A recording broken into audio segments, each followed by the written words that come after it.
Hello and welcome to the program. I'm Millicent Walker in Lagos. We begin in South Africa, where the country's president, Cyril Ramaphosa, has said it is up to the governing African National Congress, ANC, to decide his future in the face of allegations of misconduct against him.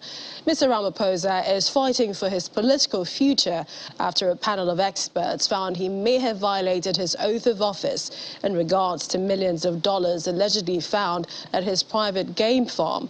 Mr. Ramaphosa has denied any wrongdoing and has not been charged with any crimes.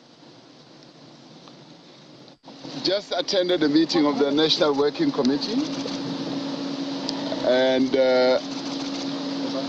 I have been recused from the meeting because they are going to discuss the panel's report, and as per our own experience and history and tradition, it's always best when a matter that affects a person personally should be discussed in their absence.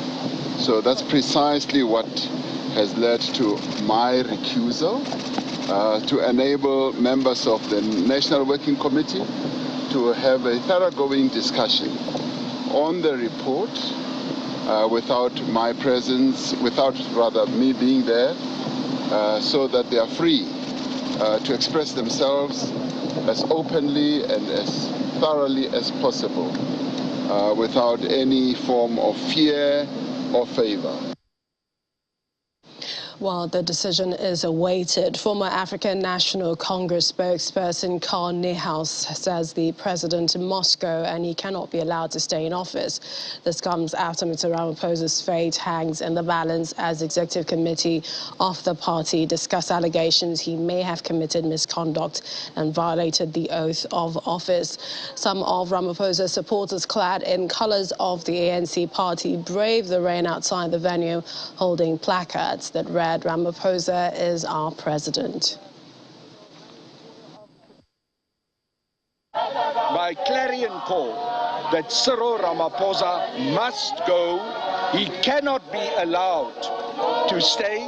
He is putting the ANC into disrepute. The National Working Committee made a determination that looking at the issues that will be discussed and the request made by the president, that consistent with practice, it is only fair that we recuse the president. So once he has delivered this political overview, we then allowed the president to leave the working committee. When we emerge out of this NEC, the Treasurer General would outline what is the position of the ANC to assure the citizens of this country that the ANC is still very much alive, and to outline and direct what our members of parliament are expected to do next year and tomorrow when they go to the National Assembly. We'll come back to the situation in South Africa with the Farmgate, but let's take you to Sudan, where the country's pro-democracy coalition Forces of Freedom and Change has signed an initial agreement with the military to restore civilian rule after last year's coup. The framework deal provides for a 2-year civilian-led transition towards elections, but protests challenging the agreement have already begun in the capital, Khartoum, and more are expected across the country as people call for those who led the coup to be held accountable. Sudan has suffered nearly 4 years of political instability after the former president, Omar al-Bashir, was overthrown following mass protests. The African Union, Arab nations and Western governments have backed negotiations between the army and civilians as a way to restore stability and mass protests and try to save Sudan's crashing economy. We bring in now security expert Temitope Olodo, who's joining us virtually from London for more on what's going on in Sudan. Thank you for joining us on the program. Thank you for having me. What does this framework agreement mean for the political and economic crisis in Sudan? I think we could see a gradual move towards a democratic process. Just this Sunday gone, the leader of that particular organization you just mentioned was released. And that's just a gesture to show that at least this transition or agreement between the civilian and military might actually see an end, to this, continuous saga that we're having within the West African zone, where we're having coup d'etat, which is meant to be an issue of the past. We know it happened in October 2021 when the protests really actually started. There have been no stability for the past 4 years, like you rightly mentioned. And I think Sudan need to really start, or Sudanese need to start enjoying the fruit of democracy. And I think this is the first step in the right path. Perhaps another question is, how popular is this deal with the public? We hear that the agreement has already faced opposition from anti-military protest groups, Islamist factions who are loyal to the former president, al-Bashir, who was ousted in 2019. I mean, are there still valid concerns for the protests? There's no doubt that there is no agreement that will be accepted by everyone 100%. But of course, what do we expect from the former president, who, of course, was in the center of all this saga that have been happening in Sudan? And many of your viewers will be aware that this political leader that was released on Sunday was one of the forefront person looking into the corruption, of the former president and trying to dismantle his structure. And I think there is no doubt in my mind that he will fight it nail and tooth to try and, find challenges with it. It remains a figure that cannot just be relegated to the past. But whatever the situation is, the Sudanese people need, they need this change, they need this democratic move. And if this will be the step in the right direction, of course, we know two of the issues, like transitional issues, have not yet been agreed. But we're hoping that, with the intervention of regional bodies, and other, goodwill gesture from other former presidents, this might be at least a process towards having a peaceful Sudan, and that's what we're all hoping for. And finally, the deal doesn't cover security sector reforms, as many worry that this will leave the army powerful. What do you make of this? I understand, and that was what I alluded to earlier about the fact that the security sector and the transition issue have been left out of it. And there's no doubt for any political analyst looking at it. You can't say you are taking people out of the picture and suddenly include them in that conversation at the initial stage. That will not make it work. It's better that at least there is a commencement of that conversation, and as the conversation progresses, changes will be made, especially to the security sector, to make them fit to work alongside democratic processes, just like we have in countries like Nigeria, where, of course, the military ruled for many years. And when the military left, there are changes made to the military. But you can't just say, oh, we're going to change the military overnight, and you think they're sitting down there with their guns in their barrack and will accept it. They've tasted power. So there is need for that transition, for the political body to have that strength and structure to be able to withstand any political tsunami that might come in the process. And then by that time, they will have enough space to be able to make amendments to the security sector without any reprisal or any fallback that will result in another coup, which is what we don't want within the West African region and Sahel. And perhaps you've also said this is an agreement that is on the path to peace in that country. The deal was negotiated in the presence of a lot of people, the UN, the African Union, also the regional IGAD bloc, Western diplomats. How much do you expect them to make sure that this is adhered to within the window until the next elections? I think what we've seen from Libya to Mali and all the other countries that have had issues to do with military. What we want is they need international pressure. And that international pressure is what we are seeing now, playing on the current. So what is good is that at least this agreement has been reached. With this agreement, certain things will start moving, certain things will be in place. And once those political structures have the grips of power and able to control things, hopefully they will not be fighting among themselves to the extent that one of them will be inviting the military back, because we've seen that across Africa, also in other places. So what we're hoping is that the institution is strong enough to be able to withstand the political challenges ahead, because we're now in a global challenge and they have to also factor that into whatever they're doing. And hopefully, as the talks and conversation progresses, the military will recognize the rightful position, which is in the barracks supporting the political structure. And that's what we're hoping this will get us to. We'll continue to watch the developments. We'd like to thank you, security analyst Temitope Olodo. Thank you for joining us on Network Africa.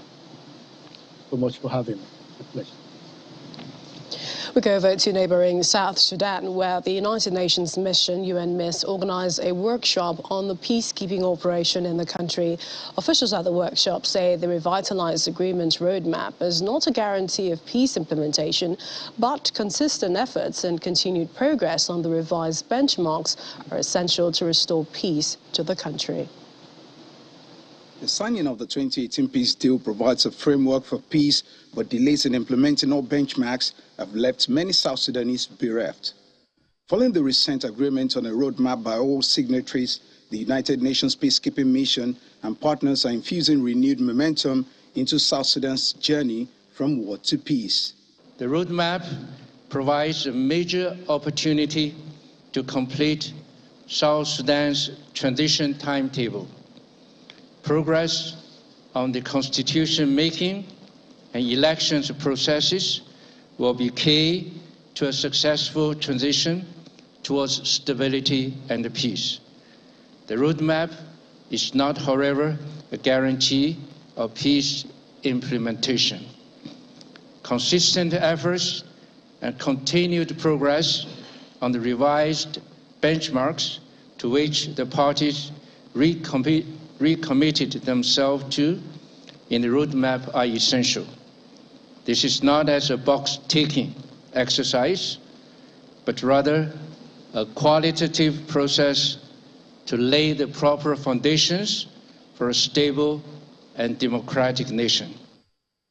The chief of the Electoral Affairs Division, Darren Nance, says the United Nations mission in South Sudan stands ready to work with governmental counterparts, namely the election management bodies, to support South Sudan in implementing a key aspect of the agreement. In line and as envisioned within the agreement and the associated roadmap, as well as with the UNMISS mandate, at the request of the government of South Sudan, UNMISS stands ready to work with our governmental counterparts, namely the election management bodies, to support South Sudan in implementing a key aspect of the agreement, namely the conduct of what would be South Sudan's first elections as an independent state. Aluke Malual, one of the 7 women signatories to the revitalized peace agreement, says it is very vital and important that women become part of the process which is taking place. Women are hoping that they can change and put their part in this political and constitution-making process in particular, because Chapter 5 in the agreement is concentrating on how we make social justice, how we make transitional justice, how we also record whatever we had been through within this period of time. So it is very vital and important that we become part of the process which is taking place. While the revitalized agreement has provision for 35% inclusion of women, in practice, South Sudanese women are still battling to be fully included in politics and peacemaking. Still ahead on the program. West African leaders give Mali deadline to free detained soldiers. We have details in a moment. Welcome back as we take you to our top story on the Farmgate and South Africa's governing African National Congress deciding on the president's fate today. Well, it started, let's take you through a timeline of the Farmgate. It started after a burglary took place at a private game farm early February 2020. The scandal erupted in June 2022 when a former South African spy boss filed a complaint with police accusing the president of hiding a theft of $4 million in cash from his Fala Fala game farm in 2020. Now, the 3rd of June, Democratic Alliance leader said that his party would be writing to South African Revenue Service calling for the organization to investigate whether the money had been declared and tax paid. Mr. Ramaphosa admitted that some money, which had been hidden in a sofa, had been stolen, but said it was $580,000 and not $4 million. The president said the monies had come from the sale of buffalo. Meanwhile, a South African panel filed a report into Mr. Ramaphosa's cover-up scandal, and the panel's findings handed to Parliament, which is set to examine them tomorrow and decide whether or not to launch impeachment proceedings against the president. Just yesterday, President Ramaphosa said he would attend the meeting of the African National Congress National Executive Committee, and he would accept its decision. And we fast forward to today, where we heard from him earlier in the program that he was recused from the meeting so that discussions could be had over that panel report. We have our South Africa Bureau Chief covering that right now, and she joins me now, Betty Divya. Hi, Betty. Thanks for joining me. Is the president, is he trying to wriggle his way out of this? We know he said he was recused from appearing, and now he says something about taking the report on the review. What does this all exactly mean? Well, there's no wriggling out here. The reasons that we've been given at the meeting is that he's been allowed to state his own side of the matter, and they cannot freely discuss what to do about him in his presence. That's why he recused himself yesterday and has done the same today as well. He was part of that. But taking it on judicial review is raising questions about the outcome of that panel, the panel investigation. So he wants to approach the Constitutional Court to raise questions about it. But the opposition parties are still going ahead with what they want to do in Parliament on Tuesday, that's tomorrow. The impeachment motion, if that fails, motion of no confidence. But I know that they're not exactly that worried about it because of the numbers that they have. The party, after the meeting, they're just about to give us the outcome of this meeting. That's the position of the African National Congress, as I'm speaking with you, to know what to brief their caucus ahead of that sitting of Parliament tomorrow. So there's no wriggling out. The facts are there, and the opposition party members are not letting up. They're going ahead with all the things they're doing.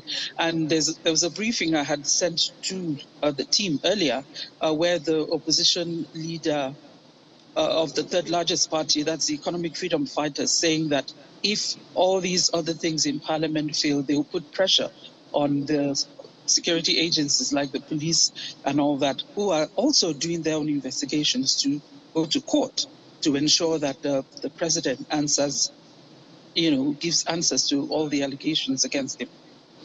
So we definitely don't want you to miss the high points of that meeting with the ANC. But should it go positive or negative, what are the likely outcomes and how does that affect the president? What exactly now? The outcome of the ANC meeting? Yes, the meeting we're expecting. Well, Ramaphosa is the president of the ANC as well as the state president. So whatever they decide will also affect the ANC. From the body language that we have seen so far, there doesn't seem to be any movement to either recall the president, which is what's within the power of the party to do. They're trying to close ranks, but let me not preempt what the outcome will be. But from things we have heard so far, they are standing by the president. But we know that it's not the whole house that agrees with that. There was a bit of tension when the media was allowed inside. So many people are not exactly seeing eye to eye. But as a party going into their conference in about 10 days, on the 16th of December, they have to be look unified, more or less, while facing the outside world, so to speak. So we'll wait to see. I know they're already telling us their own stance, but I think they're trying to close ranks, especially ahead of the vote tomorrow. And just before we let you dash off, it's been a tough year for South Africa. What's the mood like with all of this happening now? You know, the festive season is here. People, I guess, people just want a better life. People want those who they elect into office to be true to the calling or their vote to give them, serve them. Actually serve them, not serve their pockets. So I know in this case, they're not accusing the president of stealing from the state, but people also want to know what that money, hard currency, US dollars, what it was for, why it was not declared, and things like that. But generally, people are disappointed, but it's not the first time. People are continually disappointed at the political leadership, wondering whether they're really bothered about them and their welfare, despite all the things that they say. But they're watching to see how this will end. How it will end, we don't know. I know that there are rumors that the president wanted to resign. Maybe the party persuaded him to stay on. But everyone is watching to see what will exactly happen, how this will end, and the message is going to send to other cases as well that we have of the political leaders who have been found wanting one way or another. Betty, many thanks. We look forward to the update. Thank you, Mr. Our South Africa Bureau Chief Betty Dibia live for us there. We move on to other stories, this time peacekeeping operations. West African leaders say they would establish a regional peacekeeping force to intervene in member states to help restore security and constitutional order in a region that has witnessed several coups in the past 2 years. Western Central Africa has made strides in the past decade to shed its reputation as a coup belt, but the Economic Commission for West African States, ECOWAS, wants to do more to boost constitutional government in its member states.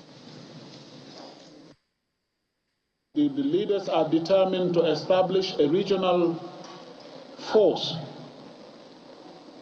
that will intervene in the event of need, whether this is against terrorism or to restore constitutional order in member countries. The leaders have also looked at the transition in the 3 countries in transition, Mali, Burkina Faso, and Guinea. The leaders have decided to ensure that the transition stays on course in all 3 countries. There is no exception to the return to democracy as agreed in the transition time frame, in the transition agreement with ECOWAS. Meanwhile, following that summit, West African leaders have called for the release of 46 Ivorian soldiers being detained in Mali by the 1st of January. The soldiers have been held for 4 months and are accused by Bamako of being mercenaries. Ivory Coast insists the soldiers were part of a peacekeeping mission in Mali. If the soldiers were not released, ECOWAS leaders reserve the right, and they have taken the decision to take certain measures, but they would appeal and call on authorities of Mali to release them. The ECOWAS Community of West African States issued the ultimatum as it concluded its 62nd summit and over the weekend in Abuja.